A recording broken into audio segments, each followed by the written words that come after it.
So there's a woman, Monica Yearwood, she talks about how there's a lot of common traits which users, abusers, confusers, narcissists, they exploit women who have these.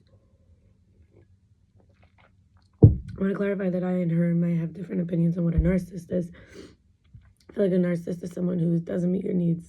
If someone doesn't meet your needs, they're a narcissist because they have nothing to offer, because they're so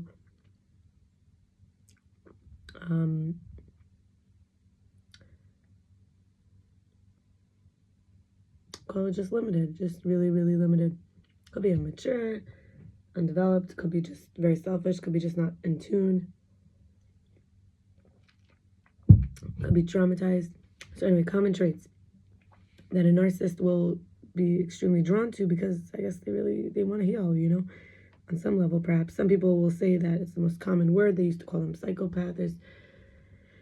Say whatever the brain damage that caused the person to be in this chaos. One, high empathy is something this is a trait that could be exploited in a woman.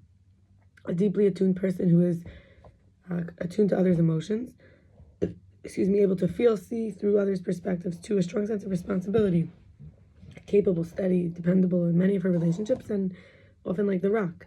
Three, emotional intelligence, able to read and respond to emotions, often manipulated through guilt and shame. Four, high tolerance for discomfort, resilient in stress or chaos, more likely to stay in a toxic or inconsistent dynamic. Five, loyalty and commitment. This is a deep dedication to relationships, which can be used to maintain control by her partner, who may be called narcissist. Six, self-reflection and growth orientation, willing to grow and often blamed when the narcissist avoids responsibility. So this is somebody who just wants to become a better person. And I want to remind everybody, narcissist was somebody who was steering his own reflection in the water. He's like, oh, I'm finally beautiful, I'm finally lovable. That's the quality. It's like, it's kind of pathetic in a way, and we all go through it sometimes. Seven, the next trait, compassionate idealism, is a belief in others' potential, beautiful but risky in the hands of someone who's a manipulator. And eight, leadership and high achievement. This is a driven, capable, confident person, which are the traits that first the narcissist admires and then seeks to undermine. There's a woman, Afsa Rosette, on Instagram. She says, so many relationships start as distractions. Someone still trying to soothe an ego, still bruised by an ex. Someone trying to prove that they're desirable after being discarded. Someone trying to silence the part of them that was terrified of being unseen. And if you're ungrounded, you will confuse their hunger for their heart, which is what we call a situationship, right? You can be used beautifully in reality. Someone can laugh with you, hold you, sleep beside you, and still not choose you because you were recruited as a distraction.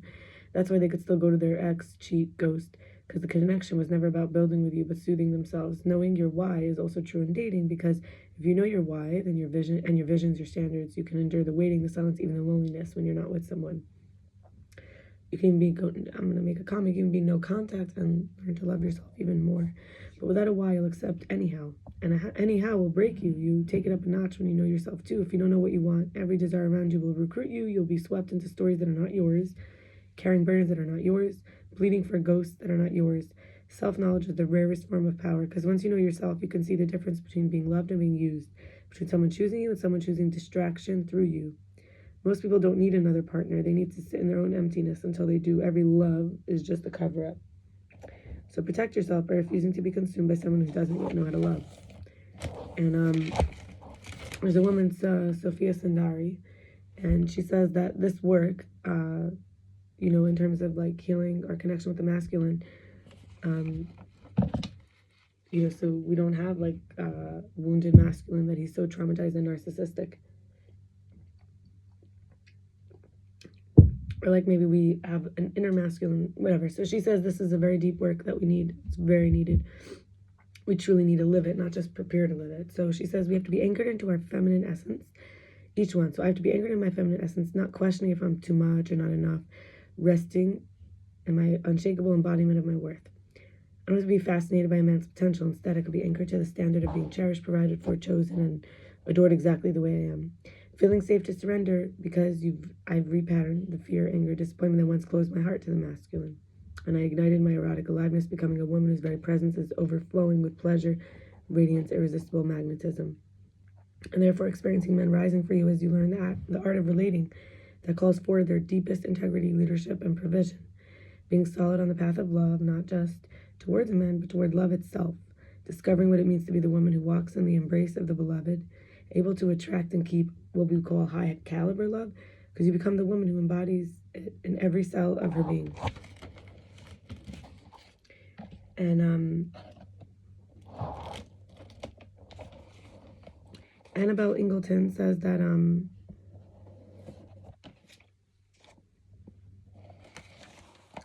when a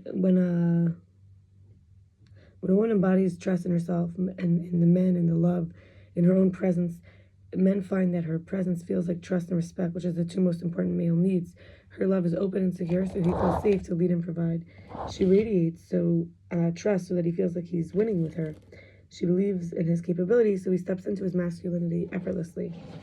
On Instagram, I found this account called Lucky Girl Syndrome, and they said, love is the seed. Provision is the soil. No soil, no growth. Choose wisely. So if somebody gives you love, but then they don't have a way to grow it with you, And so I think, 3 things I appreciate about myself. 1 is my willingness to be honest, sincere, transparent, vulnerable, genuine, real, and authentic. And this is something very worthy. 2, adaptivity and fearlessness to keep making it through no matter what. This is like a self-trust. And 3, spiritual emotional capacity, my level of wisdom. And finally, I want to share from Annabelle Ingleton one more thing. She says, men don't withhold love from you. Men mirror the love you withhold from yourself. Mirror neurons, the brain's built-in system for connection, can activate when someone else is performing an action, like when they're activated when we're doing an action. They allow us to mirror or internalize what we see in others, creating emotional and behavioral synchronization. So it's often actually the dynamic between you and the man, not necessarily that he's doing that. So for example, when you see someone smiling, there's mirror neurons that fire that make you feel safe.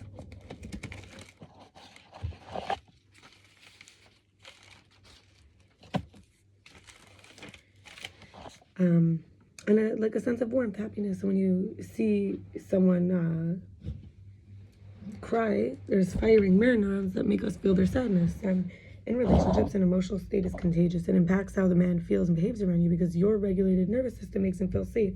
When you radiate trust, he feels confident. When you're tense, fearful, he unconsciously mirrors it. When you exude love, he shows up decisive, protective, confident, giving, present, emotionally available.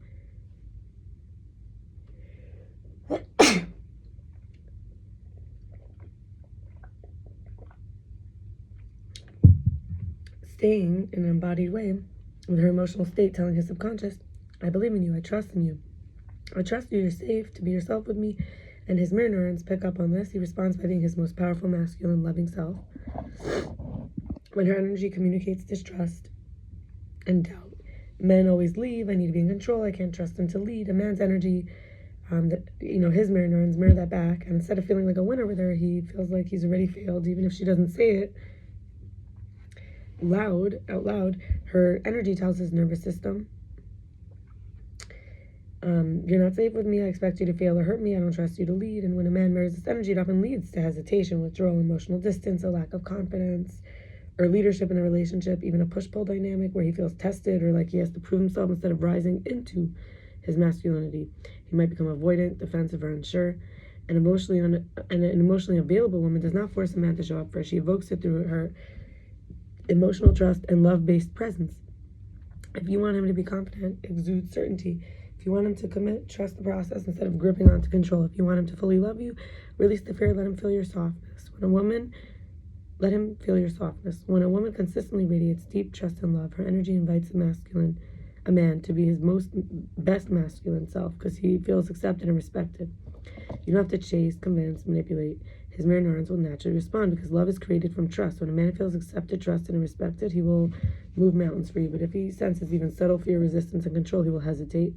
Emotions are more powerful than words. By embodying authentic love and trust, you create a relationship where he instinctively wants to step up because your presence feels like home. You don't have to make him lead. You just have to be the woman he wants to lead for.